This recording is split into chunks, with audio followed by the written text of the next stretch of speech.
Um, Bear with me. You guys know I'm an emotional person, so I'm probably not going to make this through. But Max he's doing all right. We came home Saturday night from the ICU. So we started PT yesterday, and let me tell you, he hates that. But he's doing okay. His personality's back. He's Max. He's doing good in that aspect. But he's got to relearn how to do pretty much everything. Terrible syndrome, Guillain-Barré.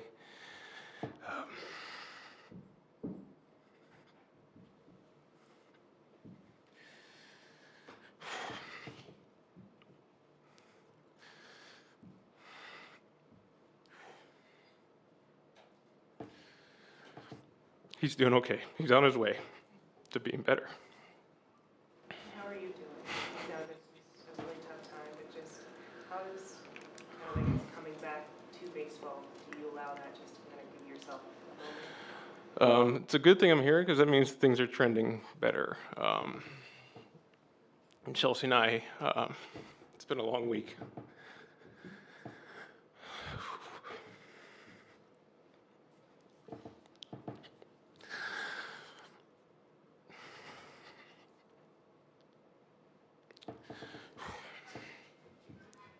No one should have to go through this, especially a 3-year-old.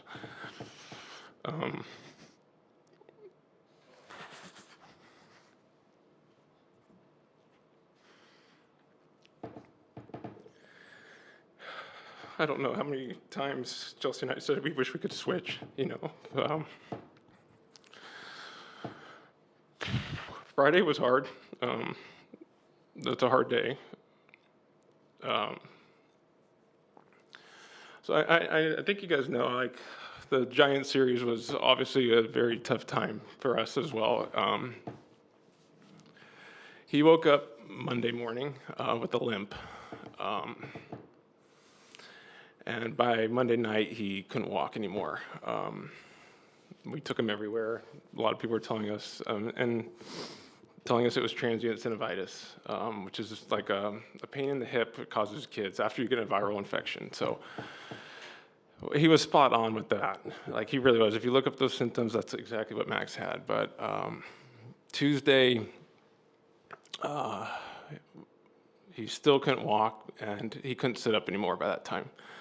So he was just kind of laying down. And then that night, I came in after that game, and the only text I had was, I just got Brandon to sleep. Max is not doing good. So I think you guys were in the hallway, I think. That's when you guys saw me sprinting, so I just tried to get home. And we were in Orange County, long drive home. So I got home, he was sleeping, but he was waking up every hour. But we were still thinking it was transient synovitis. By Wednesday, I got pulled out of the game. You guys don't know that, but top 9. We finished the top of the 9th, and Doc was waiting for me at the steps coming off the field. Chelsea had reached out to, I think, Alex Torres, and they got word and pulled me off the field that they were on the way to the emergency room. So I obviously started sprinting, and again, met him at the emergency room that night. He wasn't eating or drinking anymore. So that was the reason we took him in. We were still thinking it was transient synovitis, but obviously things were not progressing the way with what we were doing to make transient synovitis go away. So we took him in, ER, and they IV'd him.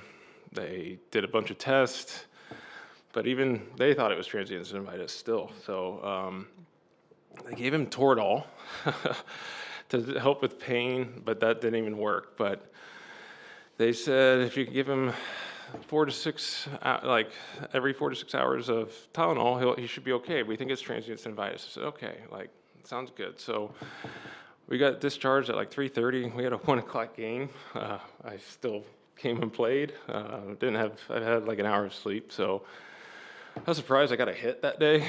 But after the game, obviously, I didn't see anybody on Thursday when we flew. I called Chelsea and FaceTime. I said, I don't know if I should be leaving right now. Something was off. It just felt wrong to leave, but We, we'll be okay. So Friday we had a pediatrician appointment at 2:45. So some of you guys saw me there. I did my early work. I got ready for the game, and I disappeared into the clubhouse because I was on FaceTime for that. And right when they took Max into that pediatrician, thankfully that pediatrician said, "You need to go to the hospital now. This is not transient synovitis." They were ready to call an ambulance for him because they didn't think he was going to be able to breathe that long.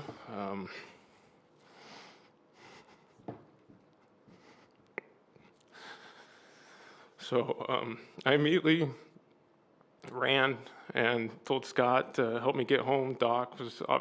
Everyone was so gracious, but they immediately got him to the hospital, to the emergency room, and within 2.5 hours, he had a ventilator in.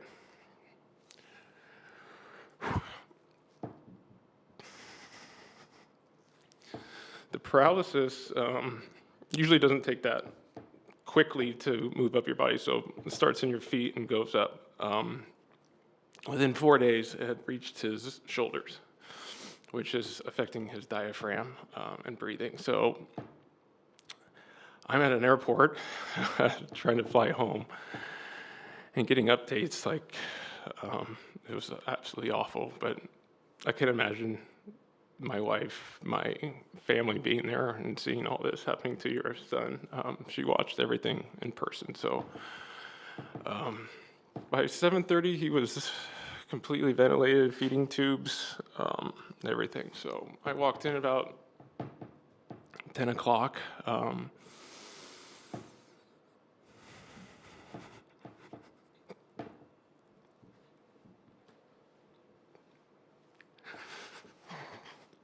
It's hard. I think a lot of us are parents in here. Seeing one of your kids on a ventilator, just fighting.